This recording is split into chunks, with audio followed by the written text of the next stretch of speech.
A routine trip turns chaotic. It was supposed to be a simple trip. I was flying to visit my sister for the holidays. Everything was going fine, until I arrived at the TSA checkpoint at the airport.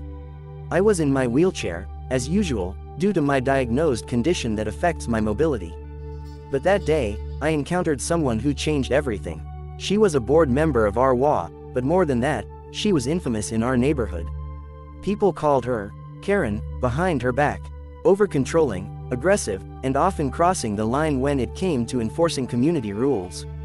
I never expected to see her here, working part-time at TSA, apparently.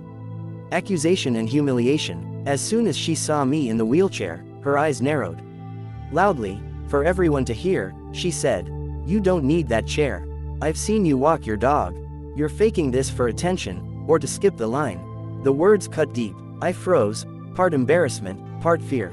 People started staring. A TSA officer nearby hesitated. "Is this true?" he asked awkwardly. I tried to explain my condition, even offered to show my medical card. But Karen stepped in again. "I'm part of her WA. I know her. She's lying to you." Escalation and justice. TSA started pulling me aside for a fraud investigation.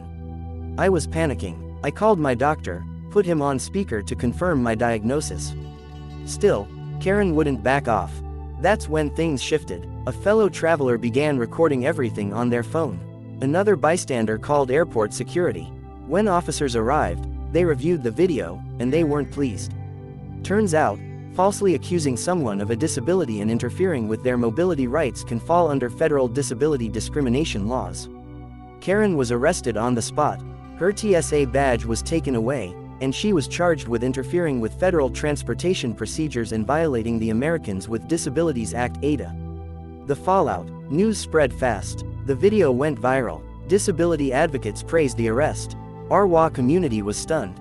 Karen resigned within the week, but not before trying to claim she was misunderstood.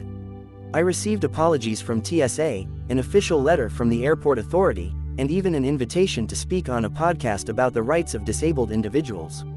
From victim to advocate, what started as humiliation became a turning point. I realized how often people with invisible or complex disabilities face doubt, shame, or aggression, especially from those in power. I've since started a blog, spoken at 2 community events, and am working with a lawyer to propose stricter regulations against discrimination in public transport spaces. Karen's trial is ongoing. She's facing both civil and criminal consequences. And I'm rolling forward, stronger than ever.